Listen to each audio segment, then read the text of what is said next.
Muy bien, vamos a continuar entonces con nuestra serie. Esta serie se titula Una visión para el 2021 y nada más brevemente les recuerdo que esta no es la visión de la iglesia. Nosotros tenemos series que hemos predicado en el pasado en donde hablamos de la visión de la iglesia. Esta más bien es una visión de lo que nosotros encontramos en la Biblia que Jesucristo nos enseñaría para atravesar situaciones como la que estamos atravesando, ¿no? El 2021 se pinta más o menos complicado, ¿no? Y entonces vamos a estudiar cosas que nos ayuden a atravesar esto y salir del otro lado fortalecidos. La semana pasada estudiamos un mensaje que ya varias personas me han dicho que lo han tenido que volver a escuchar más de una vez porque son cosas que no quieres oír pero que necesitas oír. Aprendimos que enfrentamos la vida complicada como este año sufriendo amorosamente, permitiéndole a Dios transformarnos. Fue como la parte pasiva del crecimiento espiritual, ¿no? Lo que nosotros pasivamente tenemos que hacer para que Dios pueda trabajar en nosotros. Hoy vamos a ver la parte activa, ¿okay? Lo que nosotros sí tenemos que hacer. Entonces vamos a orar, vamos a ponernos en manos de Dios y analizamos este concepto de regla de vida. Padre, te damos tantas gracias por tu amor, Señor. Sabemos, Padre, que atrás de lo que nosotros podemos ver, tú estás siempre trabajando, siempre presente, siempre acompañándonos. Te pedimos, Señor, que nos ayudes a entender estas cosas que vamos a ver el día de hoy, para que podamos estar conscientes de esa presencia permanente tuya y de permitirte trabajar en nuestros corazones, Señor, para que vayamos siendo cada vez más transformados al carácter de tu Hijo Jesucristo y podamos no nada más atravesar estas situaciones, sino ir con gozo a través de ellas y salir maduros del otro lado del túnel, Padre. Nos ponemos en tus manos, en el poderoso nombre de tu Hijo Jesucristo. Amén. Bien. Miren, cuando trabajé como consultor, había un ejercicio que hacíamos en los talleres de trabajo de liderazgo, en donde yo le pedía a la gente, les recomiendo que lo escuchen clarito para que lo hagan con calma después, o trata de hacerlo aquí, aunque es muy poco el tiempo. Les pedía que cerraran sus ojos, respiraran profundamente y trataran de imaginarse el tipo de persona que serían a los 80 años de edad. Si tienes 80 años, a los 90, ¿okay? O sea, se trata de que te veas al futuro, ¿okay? Y la cosa es que te preguntes, ¿qué tipo de persona me gustaría haber llegado a ser? O sea, no lo veas como el historial de tu currículum, de todo lo que hiciste, sino en términos de legado, ¿no? O sea, ¿qué es lo que te gustaría, por lo que te gustaría ser recordado por los demás? Estoy seguro que en esa visualización no vas a escoger ser una persona nerviosa, tensa, egoísta, amargada, enojada, ¿no? Sino más bien lo contrario, ¿no? Una persona sensitiva, más sabia, ¿no? Con paz, con mucha paciencia, de esas personas mayores de edad a la que la gente se quiere acercar para escuchar, para pedir consejo, etcétera, ¿no?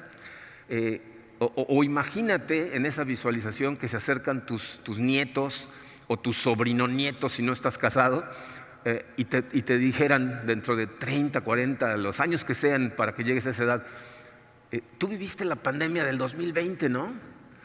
¿Cómo la viviste? ¿Qué aprendiste? ¿No? ¿Qué cosas te enseñó la pandemia? ¿No? Miren, si hacen ese ejercicio, que de veras los invito a hacerlo con calma, les voy a decir cuál es el objetivo de hacer ese tipo de cosas. Es algo que sabemos, pero que no comúnmente pensamos. Hay una relación directa entre la manera en que estás viviendo la vida hoy y el tipo de persona que vas a ser entonces. ¿Okay? O sea, la gente no llega a un estado de madurez, de paz, de paciencia, ¿verdad? De fruto del Espíritu por accidente. O sea, tú no te vas a despertar un día a los 70 años y vas a decir, caray, ya soy maduro, ¿no? O sea, nada más porque llegaste a los 70 años. O sea, así no pasan las cosas, ¿ok? Entonces, nosotros llegamos a ser como Jesucristo, decíamos la semana pasada, a través de una larga obediencia en la misma dirección, a través de vivir de una cierta forma que es, si lo piensan, contracultural, o sea, va en contra de la corriente de la sociedad en la que vivimos, ¿ok? Y miren, nada más para que queden claras las expectativas, yo no sé, he visto la entrada de mucha gente nueva a la iglesia, hay muchas caras nuevas que no conozco, sé que mucha gente nos está viendo en diferentes partes, no nomás del país, sino del mundo, y a lo mejor no nos conocen todavía bien. Quiero que sepan de entrada que aquí en Comunidad de Fe tenemos una agenda para tu vida, que no es secreta. ¿ok? Porque hay lugares a donde vas que tienen su agenda secreta, ¿no? Te quieren explotar o exprimir o hacer que trabajes para ellos. Nuestra agenda es transparentemente clara y sí tenemos una. Queremos que te conviertas cada vez más en Jesucristo. Queremos ser tus compañeros de viaje para que tú aprendas cómo vivir diariamente la vida en la dirección de Jesucristo, ¿okay? Que te conviertas en esa persona a la que te imaginaste. Yo veo nuestro trabajo como pastores como compañeros y guías espirituales. Vamos a hacer la vida contigo, pero vamos a tratar de guiarte, no para controlarte, sino para ayudarte a hacer esa conversión. Es lo que Pablo dice en 2 Corintios 1:24. Dice, no es que queramos tener control de su fe, sino que somos colaboradores con ustedes para su gozo. Entonces queremos que tú te llenes de gozo convirtiéndote en la persona que Dios te diseñó para ser. Pero si en algún momento tú sientes que hay una especie como de tensión entre cómo tú quieres vivir la vida y como nosotros te pedimos que la vivas, esa tensión es real, ¿ok? O sea, no es sin querer, es a propósito, ¿ok? Pero bueno, la pregunta clave es ¿cómo logramos eso, ¿no? O sea, el objetivo es ser más como Jesucristo, pero ¿cómo logramos eso en una cultura totalmente digital en la que vivimos, en una ciudad como en la que vivimos, ¿no? Cada quien en donde esté. Cancún tiene sus problemas, Mérida, la Ciudad de México, el lugar en donde estés en el mundo. ¿Cómo cambiamos o cómo maduramos? Normalmente, fíjense, la cultura occidental, o sea, la gente que vivimos de este lado del mundo, lo que esperamos es que para aprender a madurar nos den un diagrama de flujo, ¿no? Una fórmula. Si haces esto, más esto, más esto, más esto, paz, ¿no? Ese es el resultado, ¿ok? Pero de quien aprendemos principalmente es de nuestro Señor Jesucristo, ¿no? Y nuestro Señor Jesucristo no era un profesor de psicología social en la Universidad de Berkeley, ¿okay? Era un rabí judío en Galilea en el siglo I, ¿verdad? Y entonces el estilo de enseñanzas que utilizaba eran historias, eran metáforas, algunas medio enigmáticas, unas medio encriptadas, ¿no? Algunas mucho más fáciles de entender, pero por eso, fíjense, no debería ser ninguna sorpresa que su enseñanza más profunda acerca de cómo madura el ser humano, cómo crecemos, está puesta en forma de una metáfora que nos transmite imágenes de la sociedad agrícola en la que vivían en el primer siglo, ¿verdad? Esta enseñanza se encuentra en Juan 15, versículos 1 al 8.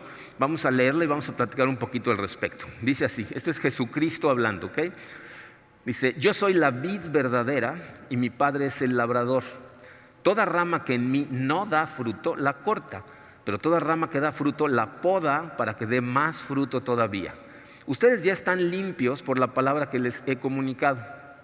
Permanezcan en mí y yo permaneceré en ustedes. Así como ninguna rama puede dar fruto por sí misma, sino que tiene que permanecer en la vid, así tampoco ustedes pueden dar fruto si no permanecen en mí. Yo soy la vid y ustedes son las ramas. El que permanece en mí, como yo en él, dará mucho fruto. Separados de mí, no pueden ustedes hacer nada. El que no permanece en mí es desechado y se seca, como las ramas que se recogen, se arrojan al fuego y se queman. Si permanecen en mí y mis palabras permanecen en ustedes, pidan lo que quieran y se les concederá. Mi Padre es glorificado cuando ustedes dan mucho fruto y muestran así que son mis discípulos. Miren, esta metáfora me gusta muchísimo acerca de la formación espiritual porque es una metáfora de granja, ¿no? Si tú alguna vez has visitado una granja, la gente que trabaja en la tierra se ensucia, ¿no? Lograr que la tierra dé fruto es complejo y me gusta la metáfora porque la vida es así. La vida es desordenada, es sucia, es compleja, a veces no es lineal el crecimiento de las cosas y así es como nosotros crecemos. Crecemos más como las plantas que como el diagrama de flujo nos diría que crecemos, ¿okay? Pero quiero que noten que hay un mandamiento en su enseñanza que dice permanezcan en mí. Permanezcan, en griego es la palabra meina, que significa quedarse, continuar o mejor aún, hacer tu hogar en. O sea, Jesucristo está diciendo, hagan su hogar en mí y yo voy a hacer mi hogar en ustedes. ¿Okay? De eso se trata. ¿Okay? Ahora, fíjense, de esta metáfora de la granja se desprenden 3 etapas en el camino del crecimiento del ser humano. Permanecer. Si permanecemos, crecemos y si crecemos, damos frutos. Son 3 etapas. Si tú permaneces, entonces vas a crecer. Si creces, vas a dar fruto. Pero la base de todo es permanecer, porque si no permaneces, entonces no hay crecimiento y no hay fruto. ¿Ok? Entonces, ¿qué significa permanecer en Él?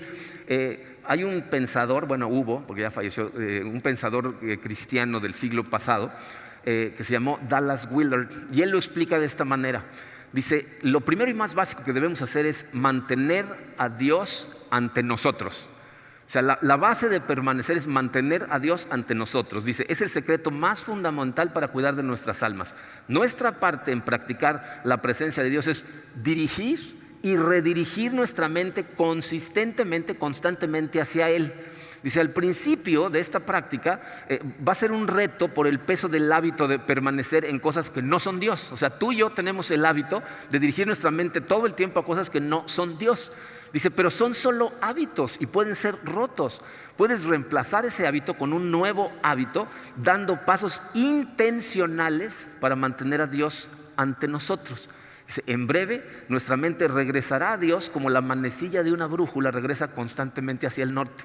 Si Dios es el gran anhelo de tu vida, se convertirá en el norte magnético de tu ser interior. Eso es permanecer, ¿verdad? Dar pasos intencionales que te ayuden a dirigir tu mente a Dios tan consistentemente que llegue el momento en donde tu mente vaya a Dios todo el tiempo. Enfrentes lo que enfrentes, lo primero que hagas es ir a Dios. ¿Okay? A eso es a lo que Jesucristo se refiere con permanezcan. ¿Okay? Entonces nuestra mente y a través de nuestra mente todo nuestro ser va a ser su hogar en Dios y permanecemos en Él. Dice la palabra meina, permanecer, no sé si lo notaron, pero se usa 10 veces en el pasaje. Lo cual significa que Jesús está tratando de transmitirte algo muy importante, por eso lo repite tantas veces. Y lo que nos está diciendo es, permanezcan, es un mandamiento. Es decir, es algo que tú puedes decidir hacer o decidir no hacer. Es una decisión personal que tú tienes que tomar. Entonces, si la semana pasada lo que estudiamos en Santiago primero es cómo debemos responder ante lo que no podemos controlar, esta semana en Juan 15 es acerca de las cosas que sí podemos controlar. Ahora ya no es pasivo, ahora es activo, es lo que tú tienes que hacer. Fíjate, si piensas en lo que vimos la semana pasada como cómo respondo ante los tiempos difíciles, esta es acerca de cuál es tu responsabilidad durante los tiempos difíciles. Eso es lo que vamos a aprender el día de hoy. ¿Okay? Entonces la pregunta de los 64,000 es ¿cómo? ¿Cómo tomamos una metáfora y la ponemos en práctica en la vida real? Miren, la respuesta a esta pregunta la descubrieron algunos de los primeros seguidores de Cristo, gente que conocemos como los padres de la iglesia, que ellos produjeron lo que se conoce como una regla de vida. ¿Okay? Así se llama, regla de vida. Esto es un lenguaje milenario, no es un lenguaje moderno. No lo inventó alguien hace 100 o 200 años, lo inventaron hace más de 2000 años. Y les voy a decir cómo es que suceden estas cosas. Miren, el concepto de regla de vida normalmente se vuelve un problema para la gente de nuestra época porque lo confundimos con leyes. Pensamos que nos estamos volviendo legalistas si hacemos estas cosas porque la palabra regla nos manda el significado equivocado. ¿Okay? Si tú eres una persona que no le gustan las reglas, tu mente se va a querer cerrar. Ahorita, antes de que yo continúe, ya se está cerrando. ¿Cómo que reglas? ¿Qué reglamento me van a poner? ¿No? Entonces, te recomiendo que seas paciente y escuches todo el concepto porque cuando lo entiendas, la idea te va a encantar. No estamos hablando de reglas. Piensa primero que la palabra está en singular, es regla de vida, no reglas para la vida. ¿Okay? La mejor traducción de la palabra ni siquiera es regla. Dice regla en latín, que es en el lenguaje que se escribió la primera regla de vida, es regula, que es de donde viene la palabra regla, pero de medir, no de ley. Regula significa literalmente pedazo de madera derecho. Entonces regrésate a la primaria, ¿no? Cuando yo fui a la primaria el siglo pasado, las reglas eran de madera, ¿okay? Entonces eran unos palitos de 30 centímetros, ¿no? Unas maderitas derechas. Eso es lo que regula significa. Y no entiendes muy bien por qué se necesita para el crecimiento espiritual, porque no eres granjero. Si te gusta la jardinería y algún día como Karina has tratado de crecer jitomates, entonces vas a entender lo que es una regula perfectamente. Pero para que lo vean todos, aunque no seamos granjeros, les traje una imagen. Fíjense, pásanos la imagen, Rodo. Esa es una regula. Es un trozo de madera recto que se utilizaba en el primer siglo para crecer la vid. ¿ok? Era muy común en los viñedos. Entonces la metáfora fue utilizada desde muy temprano por los padres de la iglesia para llevar esta enseñanza a su conclusión más lógica. Para que la vid crezca y aparte dé fruto, necesita, y fíjense, esta es la mejor traducción de la palabra régula, una estructura de apoyo. Necesita una estructura de apoyo que la levante del piso y la apunte en la dirección correcta. Sin una régula, ¿qué le pasaba a la vid? La vid se queda en el piso, entonces da una porción del fruto que puede dar y aparte el poquito fruto que dé es muy vulnerable a los ataques de los depredadores. Conejos, ratas, podían venir y comerse todo el fruto de la vid. ¿Okay? Bueno, de la misma manera, los discípulos de Cristo, para permanecer la vid y dar fruto, necesitamos un tipo de enrejado o estructura de apoyo. O sea, esa estructura que vieron en español se conoce como un enrejado, pero es una estructura de apoyo para ayudarnos ¿a qué? A permanecer, a guiar nuestro crecimiento en la dirección correcta, a dar fruto y a protegernos de los ataques del depredador principal. Eso es una regla de vida. Entonces, les puse una definición muy simple en el programa. Hay unas definiciones de lo que es una regla de vida muy complejas, pero esta es la más simple y clara de entender. Dice, regla de vida es un grupo de prácticas que protegen nuestros hábitos y guían nuestra vida. O sea, protegen o fortalecen nuestros hábitos de comportamiento y guían nuestra vida. Entonces, las prácticas nos ayudan a ordenar nuestra vida entera.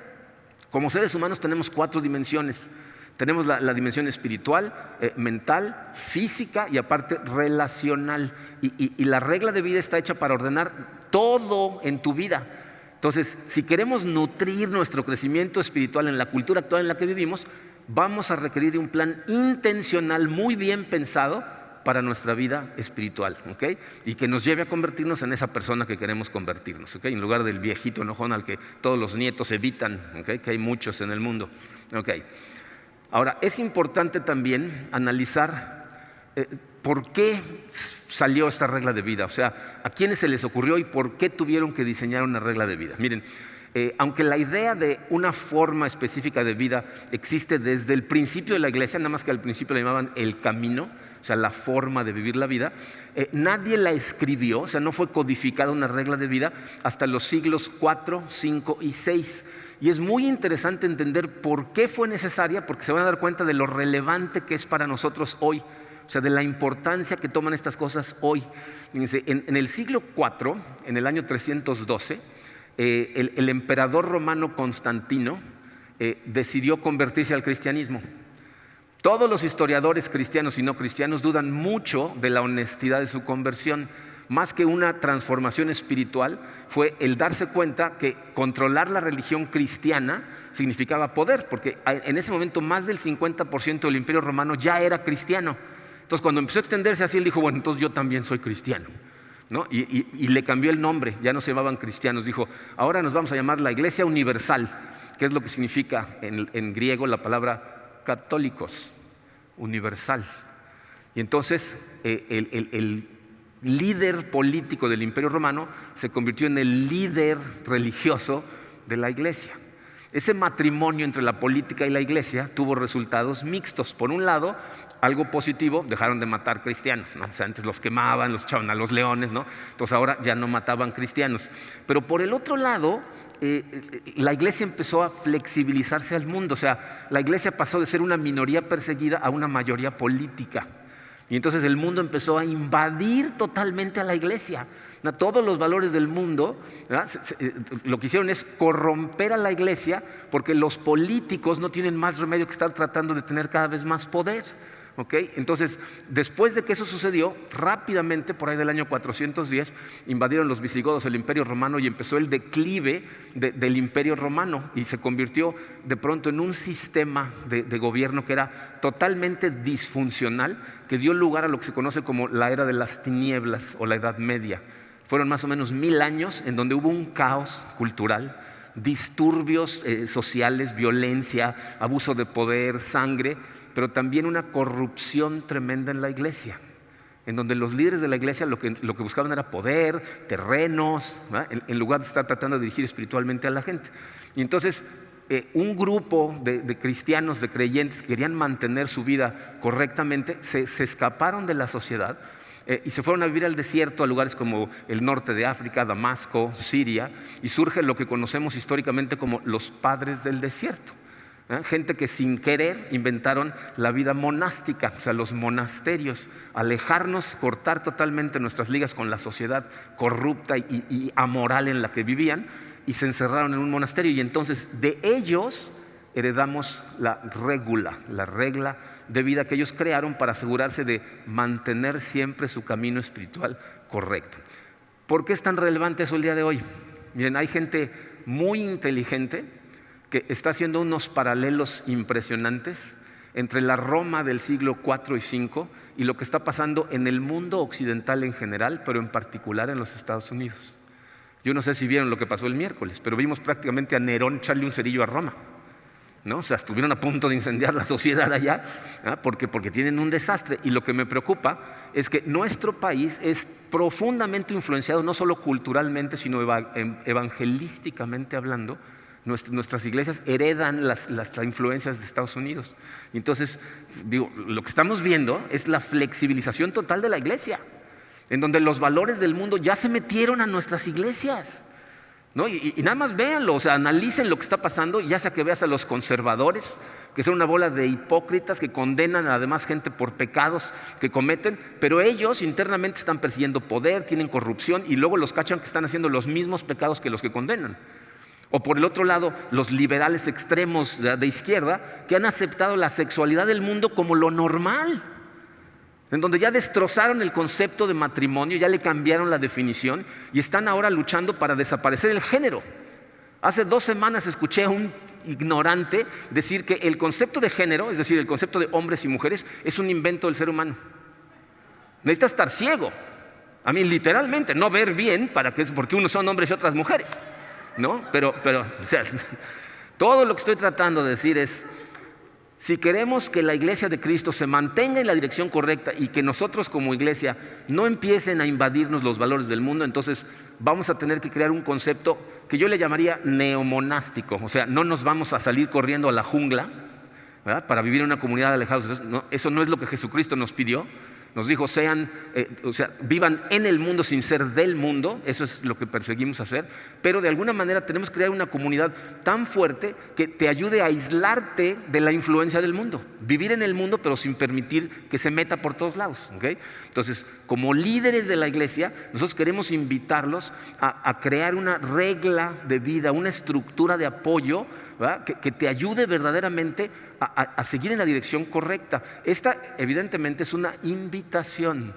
Cada uno es libre de hacer lo que quiera y tú vas a ser el responsable de tus consecuencias, ¿no? Porque va a haber consecuencias vivas como vivas, ¿okay? Como voy a mencionar un poquito más al final, se va a ver diferente para cada quien porque estamos en diferentes momentos de nuestras vidas, pero lo que vamos a analizar a continuación a toda velocidad son 10 prácticas que los invitamos a adoptar de acuerdo a sus posibilidades y de acuerdo al lugar en donde se encuentran en su vida en este momento. Les recomiendo de todo corazón que tomen notas porque se va a ir muy rápido. Primera práctica, número 1.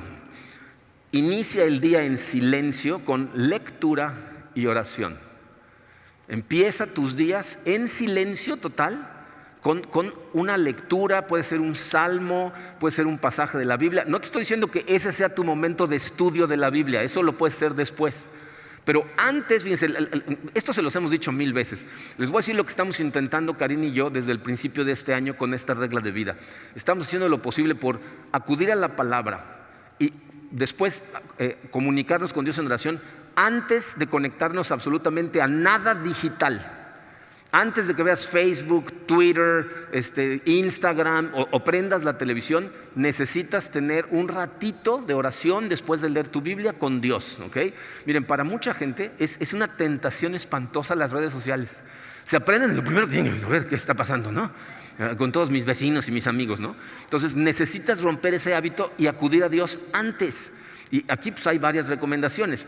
Si es necesario, pon una alarma en tu teléfono para despertarte con el tiempo de hacerlo, ¿ok? Si tener el teléfono al lado de tu cama es una terrible tentación que no puedes vencer, compra un despertador. Si no sabes qué es eso, búscalo en Google. Es un aparato que hace ruido a cierta hora, ¿ok? Puedes incluso comprar un radio despertador para que te despierte con musiquita, y si estás casado, lleguen a un acuerdo, ¿ok? Porque a lo mejor uno la música y el otro el escándalo que despierta a los vecinos, no sé, ¿no? Bueno, si dejas el teléfono junto a tu cama, como lo hacemos nosotros, Karina y yo dormimos con una aplicación que se llama Ruido Blanco, que lo que hace es matar el ruido de todo lo que esté fuera de nuestro cuarto y nos permite dormir. Pero si tienes el teléfono ahí, lo que te recomiendo es que programes tus aplicaciones para que no se activen hasta después de cierta hora y que no lo hagan hasta que tengas tu conversación con Dios, ¿ok? Yo sé que si eres padre de familia, a lo mejor no vas a poder hacer esto, pero si puedes, apaga el teléfono. No sé si sabían, pero tiene un botón de off, o sea, se puede apagar. Entonces, apaga el teléfono si quieres regresar a la escuela vieja y duerme sin el teléfono prendido. Préndelo después de tu conversación con Dios. Sé que los padres de familia, especialmente los que tienen hijos que ya no viven en su casa, casi siempre tenemos el teléfono por las emergencias que puedan tener nuestros hijos. Está bien, ¿verdad? Pero entonces no lo dejes junto a tu cama si te da tentación. Si tienes hijos pequeños, lo más probable es que tengas que levantar antes que ellos para poder tener este ratito. Y si eso en este momento no es una opción en tu vida, entonces necesitas conectarte un poquito más tarde, pero no te conectes con cosas digitales hasta que no tengas esa conversación. Ya sea que sean unos minutitos o le puedas dedicar toda una hora, empieza tu día correctamente. Número 2, crea un ritual de agradecimiento en tu vida. Necesitas crear un ritual que te lleve a darle gracias a Dios todos los días. ¿Por qué esto es tan importante? Miren, en este momento vivimos momentos de mucha ansiedad. ¿Están de acuerdo?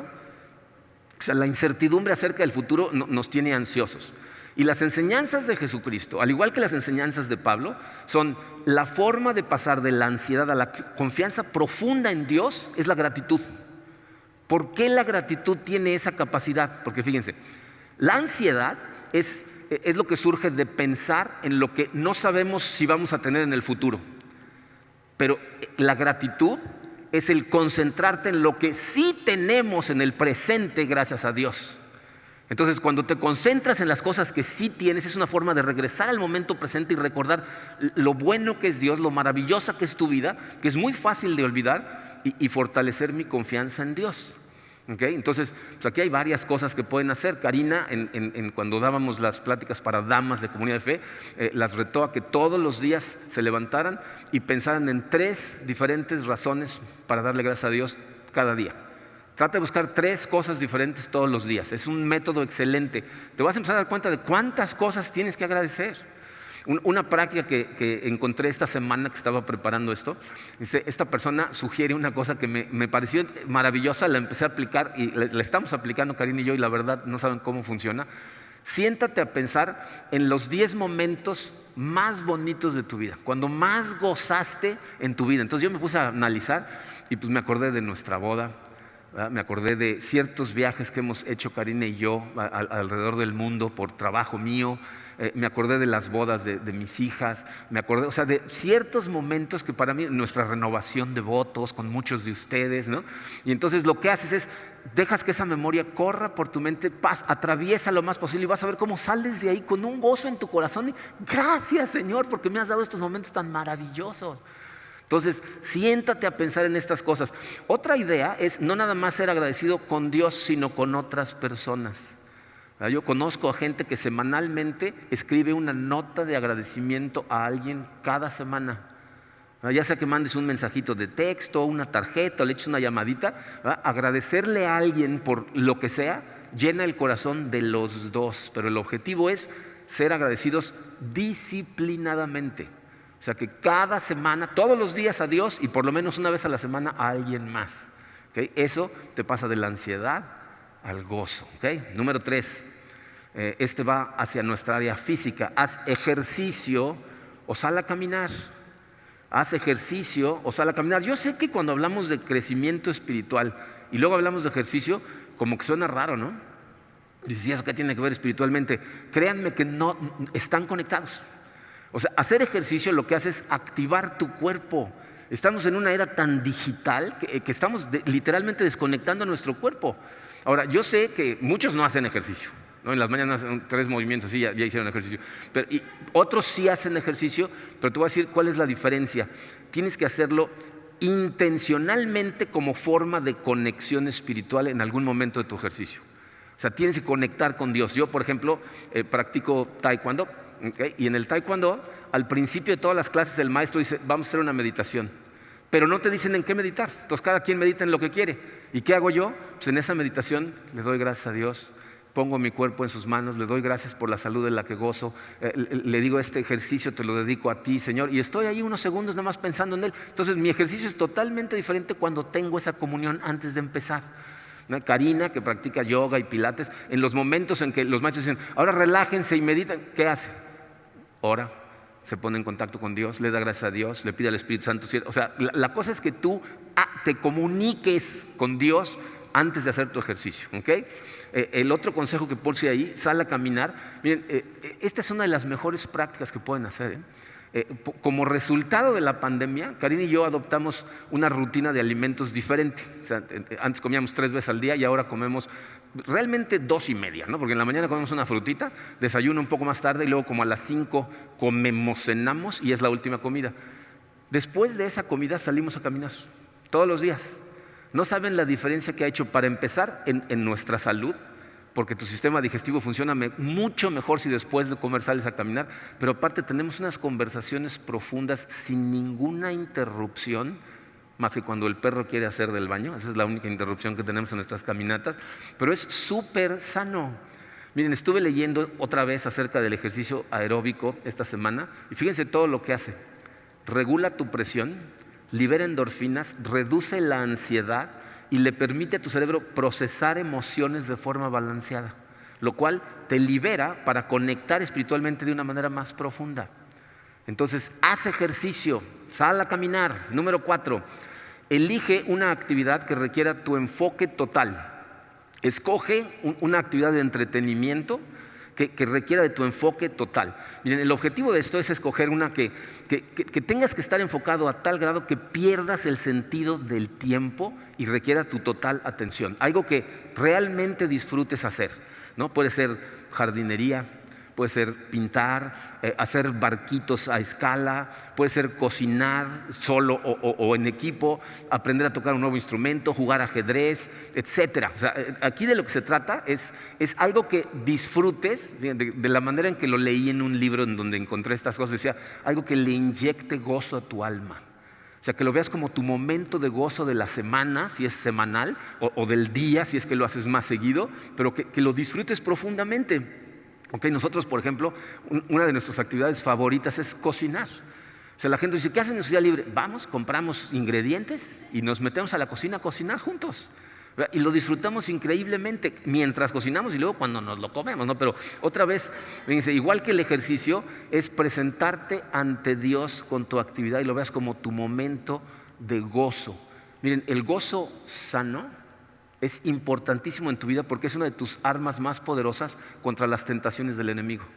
El mundo trata de venderte la idea de un gozo equivocado, en formas equivocadas. Entonces, cuando tú tienes gozos que son sanos, a Satanás le cuesta mucho trabajo tentar o desviar de su camino a gente que es sana, feliz, que está contenta con su vida. Entonces necesitas encontrar cosas que llenen tu alma de gozo y que sean sanas, ¿okay?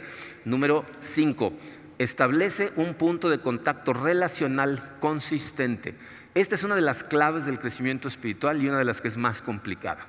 Fíjense, necesitas encontrar una persona, puede ser un buen amigo aquí en la iglesia, puede ser un mentor, ¿verdad? Alguien que vaya más adelantado que tú o incluso un miembro de tu familia, ¿verdad? En donde te vayas a encontrar con esa persona periódicamente, a lo mejor una vez a la semana, una vez a la quincena o cuando menos una vez al mes. Pero el objetivo es abrir un espacio con alguien a quien le vas a permitir conocerte y que te va a permitir conocer a esa persona.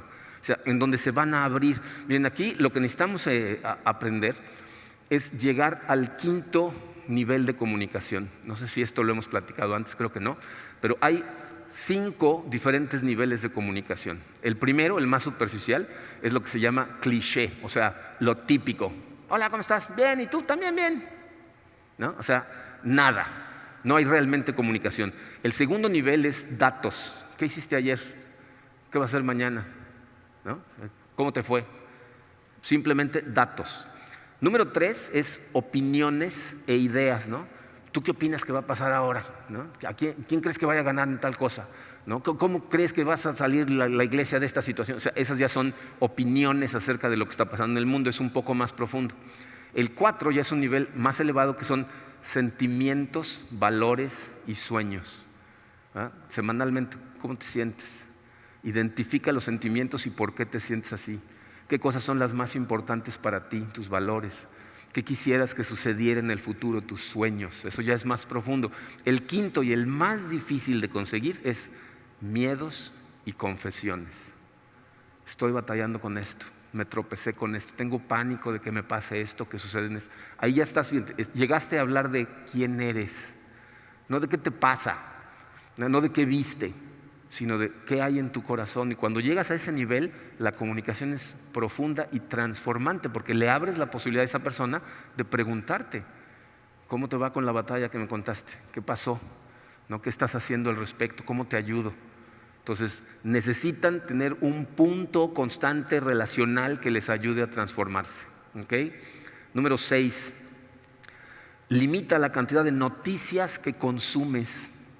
Bien, este punto es muy importante y a lo mejor es medio contradictorio, porque yo creo que es importante estar enterado de lo que está pasando en tu ciudad, de lo que está pasando en el mundo. Pero hay cosas de las que te tienes que proteger. Esta aparición de hace algunas decenas de años, algunas décadas, de las cadenas de noticias que te están dando noticias 24 horas al día, los 7 días de la semana, es adictivo y es tóxico para el alma. Porque estas personas lo que están haciendo es utilizar tu miedo para ganar dinero, captando tu atención, tu ansiedad y tu enojo. ¿Okay? Y la mejor manera de luchar contra estas cosas es autoponerte un límite. Tú decir: ok, voy a ver esto por tanto tiempo, el límite lo escoges tú. Sé honesto contigo, nada más 12 horas al día, nada más la mitad del día, ¿no? O sea, ponte un límite que te permita saber qué está pasando en el mundo sin estar conectado todo el tiempo. Ponlo por escrito y evalúate consistentemente. Miren, regresando al campo de la formación espiritual, hay un dicho que dice que te conviertes en aquello que contemplas. Entonces, ¿qué estás contemplando todo el tiempo? En eso te vas a convertir, ¿ok? Entonces, para bien o para mal, te vas a convertir en eso. Tenemos cierta responsabilidad de mantenernos informados, pero tu mayor responsabilidad es aprender a filtrar la información que entra a tu cabeza. De hecho, es uno de los conceptos más importantes para lograr madurez espiritual. Analizar qué contenido permites que entre a tu cabeza. ¿Okay? Sobre todo ahorita que tenemos tanta ansiedad acerca del futuro y la gente nos levantamos diciendo: ¿qué pasó en la noche? ¿No? A ver, ¿no? Entonces, ponte un límite. Número 7, esto va de la mano con el anterior: limita el tiempo de pantalla y los comportamientos de escape. ¿Okay? Muchas veces el tiempo de pantalla es un comportamiento de escape. Miren, sabemos en este momento que estamos pasando por una temporada difícil, ¿no? Entonces, es muy fácil para la gente adoptar un comportamiento de escape, o sea, buscar la manera de evadir la realidad. Hemos perdido tantas cosas que el impacto es real, o sea, lo estamos sintiendo espiritual y emocionalmente. Pero el objetivo como cristianos no es evitar la realidad. La gente utiliza medios de defensa para evitar la realidad. Usan alcohol, pornografía, comida, trabajo en exceso, ¿verdad? Simplemente para no pensar en lo que está pasando. Pero el objetivo como discípulo de Jesucristo es enfrentar esas situaciones de la mano de Dios para permitirle transformarte durante ellas, que es lo que platicamos la semana pasada. O sea, no se trata de que te cierres la cabeza y no veas lo que está pasando, sino que lo veas, que sientas lo que te está produciendo y se lo lleves a Dios para que transforme tu corazón, ¿no? Por ejemplo, fíjense, meditar en su palabra con respecto a las cosas puede transformar la manera en que ves las cosas que te están pasando. Una cosa que me sucedió a mí cuando nuestros hijos perdieron la vista es que las preguntas típicas que le hacemos a Dios es: pero ¿para qué? ¿No? ¿Para qué pasó esto? ¿Algo me estás tratando de enseñar? ¿Algo le estás tratando de enseñar a ellos? Y miren, en una meditación que tuve con Dios, me abrió los ojos a una cosa que me cambió la manera de ver las cosas. Me dijo: ellos van a crecer, a ti te he venido preparando. Tú eras el padre que necesitaban.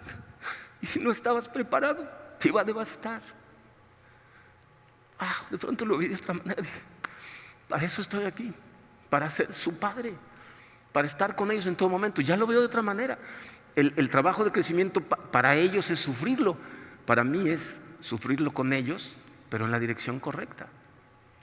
Entonces, no te escondas, enfréntalo, pero es humano, ¿ok? Entonces, ponle límites al uso del teléfono y trata de identificar no nada más qué cosas utilizas, porque hay muchos métodos de escape. La pregunta más importante es: ¿por qué estoy haciendo esto? ¿Por qué estoy tratando de escaparme? ¿No? Y ese es el tipo de cosas con las que puedes hablar, por ejemplo, con tu mentor, ¿no? Para explicarle las cosas con las que estás batallando.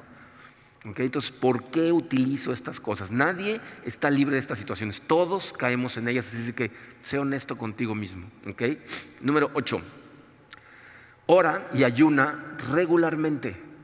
Ora y ayuna regularmente. Miren, el ayuno es una forma diferente de acercarnos a Dios. Podríamos describirlo como orar con tu cuerpo o dejar a tu cuerpo que te ayude a orar. Lo que hacemos, esto lo hemos explicado cada vez que hemos tenido días de ayuno y alabanza. Lo que haces es escoger un día, otra vez puede ser semanal, puede ser quincenal, puede ser mensual, en donde lo que haces es ayunar. Significa no comer, ¿no? O sea, por eso el desayuno se llama, ¿cómo se llama? Desayuno, ¿no? O sea, no ayunas. Ese día lo que haces es ayunas. O empiezas tu día y pasas el día hasta en la noche sin comer. Y en la noche cenas, ¿ok? El ayuno puede ser total, a lo mejor nada más tomando agua, o parcial. Hay gente que no puede ayunar al 100% por cuestiones fisiológicas. Entonces a lo mejor dices, bueno, yo voy a comer fruta en la mañana y luego nada más líquidos o licuados nada más. Ahora, hay gente que no ayuna de comida, sino de cosas que usa tanto que es el mismo efecto que tiene el dejar de usarlas como si dejaras de comer, ¿no? A lo mejor es la televisión, la computadora, el teléfono, la lectura, no sé. Pero son cosas que todo el tiempo vas a estar pensando en ir a ellas, como la comida, cuando te da hambre y quieres ir a comer. Y el objetivo es que en el momento en que sientes esas ganas de hacer algo, te acuerdas de por qué estás ayunando, ¿verdad? Para ponerte en oración a Dios. Y cada vez que te dé hambre, te pones en comunión con Dios. Oras, platicas con Él, lees a lo mejor un poco de su palabra. Durante ese día, son días transformacionales. Y digo, yo estoy orando este año, si me quieren acompañar, porque Dios fortalezca nuestra iglesia, nos libere de peligros y nos dé paz mientras enfrentamos estas cosas. ¿Okay? Entonces los invito a hacer su ayuno y su oración. Número 9, haz de la vida en comunidad una prioridad. Estos son los momentos en donde más necesitamos de nuestros hermanos y hermanas en Cristo. Hablamos de eso también la semana pasada. No estamos solos. Y aunque las circunstancias ahorita son complicadas, creo que es precisamente ahora que más las necesitamos. Entonces, si no estás en un grupo pequeño, conéctate a uno. En el programa, que si lo bajaron de la aplicación esta, ahí viene el teléfono de la persona donde pueden hablar para conectarse a un grupo pequeño. Muchos de nuestros grupos, creo que todos, en este momento se están conectando a través de Zoom y yo sé que no es lo ideal. Pero bueno, fíjense, el resultado positivo es que tenemos a gente de diferentes países que se han metido a nuestros grupos pequeños y ahora conviven con nuestra gente a través de Zoom. Gente de Perú, gente de España, gente de diferentes lugares del mundo, ¿ok? Entonces, ya sé que lo repito todo el tiempo, pero conéctate, ¿ok? Y por último, número 10, practica el Sabbat en completa adoración. Practica el Sabbat en completa adoración. Y si tú este concepto nunca lo has estudiado, estás pensando, ya se volvió judío, pero no, déjenme explicarles de qué se trata el Sabbat. Miren, la palabra Sabbat literalmente significa detente, ¿okay? Proviene de Génesis, ¿no? de la creación del mundo, en donde dice que el séptimo día Dios se detuvo. Nos confunde a veces nuestras traducciones en español porque dice, y el séptimo día Dios descansó. Les tengo la noticia de que Dios no necesita descansar. O sea, terminó la creación y dijo, ok, un ratito. No, para nada. Lo que hizo fue detenerse de crear, dejó de crear. ¿Okay? Y lo que dice la Biblia, cuando nos manda a practicar el Sabbat, es detente y enfócate en Él, enfócate en Dios. ¿Okay? El Sabbat, miren, es muy importante en años como el que estamos enfrentando por diferentes razones. Para empezar, estamos cansados todo el tiempo, ¿no les pasa? O sea, emocionalmente te cansa la incertidumbre. Entonces, y el Sabbat significa detenerte para descansar, ¿ok? En segunda, como el nivel de gozo ahorita es muy bajo, somos muy vulnerables a tentaciones y el Sabbat te fortalece. Ese es el objetivo del Sabbat, fortalecer tu relación con Dios. Y número 3, porque miren, el Sabbat no es una frontera de espacio físico, es una frontera de uso de tiempo. ¿Ok? Y en estos momentos es importante porque muchas personas están haciendo toda su vida en el mismo lugar, ¿no? La sala en donde está tu pantalla es donde trabajas, donde estudias, donde ves la tele, donde ves a veces la iglesia, o sea, todo sucede ahí, ¿no? Entonces nos da la idea de que no hay como fronteras entre las dimensiones de nuestra vida. Cuando practicas el Sabbat, lo que haces es convertir ese día en algo totalmente diferente. ¿Ok? Entonces necesitas empezar a practicarlo. Ahora, como todas las prácticas espirituales, hay un nivel básico de entrada y el objetivo es ir subiendo tu nivel poco a poco. El Sabbat es algo complicado porque es muy importante para tu salud espiritual, pero el nivel de entrada es muy alto. Porque de entrada se supone que tienes que empezar con 24 horas. Si empiezas, por ejemplo, con el silencio y la oración, si lo haces 3 minutos en las mañanas todos los días, dices, ya, no, pero se supone que son 24 horas de entrada. Y si no estás acostumbrado, te va a costar un montón de trabajo hacerlo. Si eso es demasiado para ti, empieza con menos. Para ustedes, para nosotros no es posible porque para mí hoy es un día de trabajo, pero puedes hacer el Sabbat el domingo, ¿no? El día que vienes a la iglesia. Y lo que es vienes en familia o lo ves en familia dándole la solemnidad que requiere. Porque una de las cosas que yo rápidamente me di cuenta cuando toda la iglesia era a través de medios digitales es que estás en pijama, desayunando, el café, no sé, y no estás poniendo atención realmente. Tienes que darle la solemnidad que requiere al servicio y después sal de aquí y a lo mejor come con tu familia, escoge un periodo de 2 o 3 horas en donde vas a apagar el teléfono, donde no vas a prender la televisión, vas a estar en familia, se van a escuchar mutuamente y aprovecha esos momentos para ser consciente de la bendición que tienes sentado en esa mesa, para darle gracias a Dios por cada una de las personas que están ahí, para recordar esos momentos de relax en donde no tienes que salir corriendo a ningún lado y después trata de pasar un rato a solas con Dios, ¿no? Tranquilo, meditando, sin prisas, disfruta de la presencia de Dios. Eso se supone que es el Sabbat. ¿Okay? Entonces, al principio practicar todas estas disciplinas se pueden sentir como trabajo, especialmente en temporadas como esta, pero tienes que recordar que es precisamente en estas temporadas que las necesitamos más. Para terminar, quiero hacer 3 comentarios al respecto y terminamos el día de hoy. Dice, número 1, empieza en donde estás, no en donde crees que deberías de estar o donde te gustaría estar, ¿no? O sea, al principio te puede dar un poco de pánico, especialmente para la gente que es muy perfeccionista. No permitas que el miedo a fallar te detenga. El paso más difícil de dar es el primero, iniciar, decir, ok, voy a crear mi regla de vida y voy a empezar. ¿Okay? Y obviamente vas a tener que ser muy honesto para saber en dónde estás en este momento. ¿Okay? Entonces, empieza en donde estás. No hay otro lugar donde puedes empezar. No quieras empezar más adelante en donde estás. ¿Okay? En segundo lugar, quiero que sean conscientes de una cosa importantísima. Ya tienes una regla de vida. O sea, no te estoy pidiendo que crees algo que no existe porque lo veas, lo aceptes o no. Tú tienes en este momento ciertas rutinas, ciertos programas mentales que los sigues diariamente. Entonces la pregunta no es, ¿será que tienes una regla de vida? La pregunta es, ¿entiendes o conoces cuál es tu regla de vida? Y más importante, ¿te está dando el tipo de resultados que tú quieres? ¿Está produciendo una vida como la que quieres tener? Miren, cuando trabajaba con empresas, se frustraban porque sus resultados eran pésimos y yo les decía, tu sistema está perfectamente diseñado para producir los resultados que obtienes. Tu sistema es perfecto, pero esos son los resultados que te va a dar. ¿No te gustan los resultados? Cambia el sistema. Esta semana estuve leyendo a mucha gente. Francis Spufford, es un cristiano contemporáneo, escribió un libro que se llama Unapologetic, que podría traducirse como Sin remordimientos. Y dice él, esa sensación que tiene mucha gente que se despierta de repente el domingo o el lunes y se siente medio crudo, vacío, insatisfecho, dice, en algún momento tiene que reconocer que lo que lo llevó ahí son sus decisiones libremente tomadas. O sea, son las decisiones que ellos tomaron, no te están dando el resultado que tú quieres. Tu libertad es lo que te lleva, no tus restricciones, no tus limitantes, pero tu libertad te lleva a tener los resultados que estás teniendo en este momento.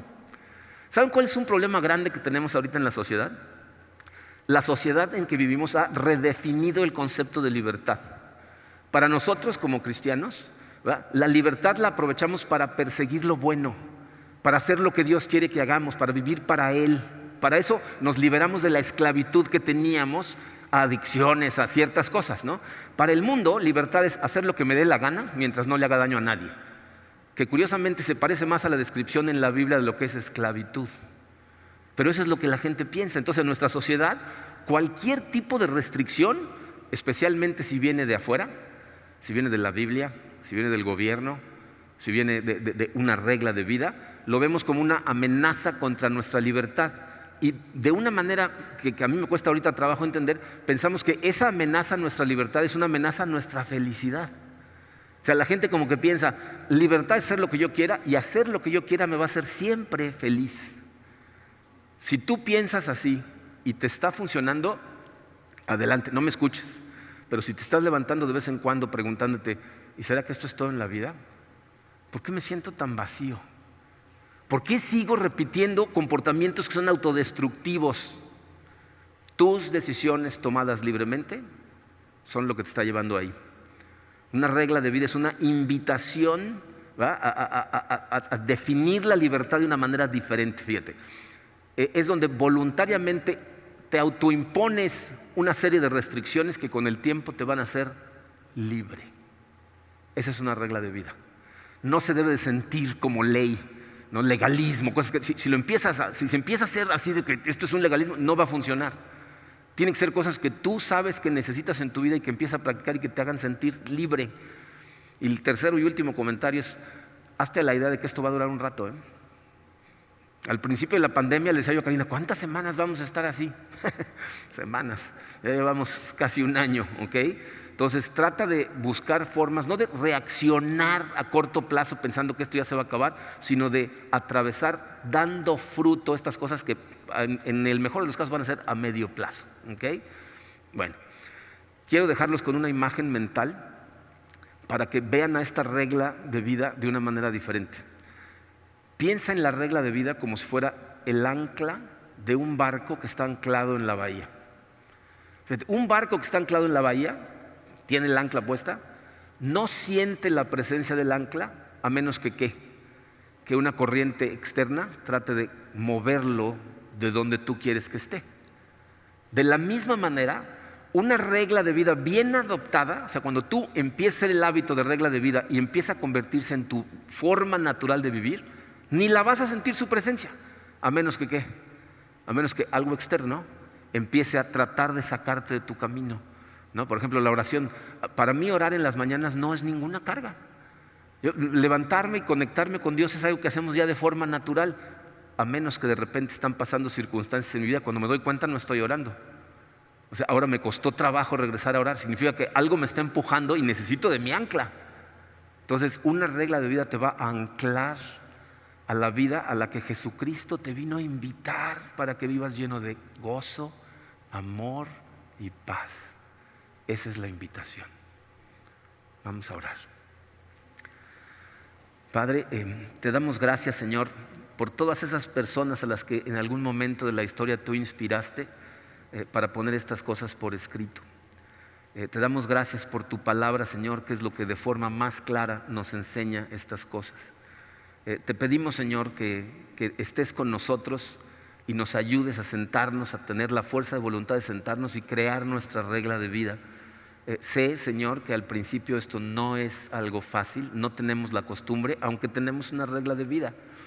Ayúdanos a ser honestos, Padre, a abrir los ojos y darnos cuenta de si esta regla de vida verdaderamente nos está funcionando o necesitamos diseñar otra. Y ayúdanos, queremos ir de tu mano para diseñarla y te pedimos que nos des tanto el querer como el hacer para que podamos hacer tu gloriosa voluntad, Señor. Te amamos, te damos gracias en el poderoso nombre de tu Hijo Jesucristo. Amén.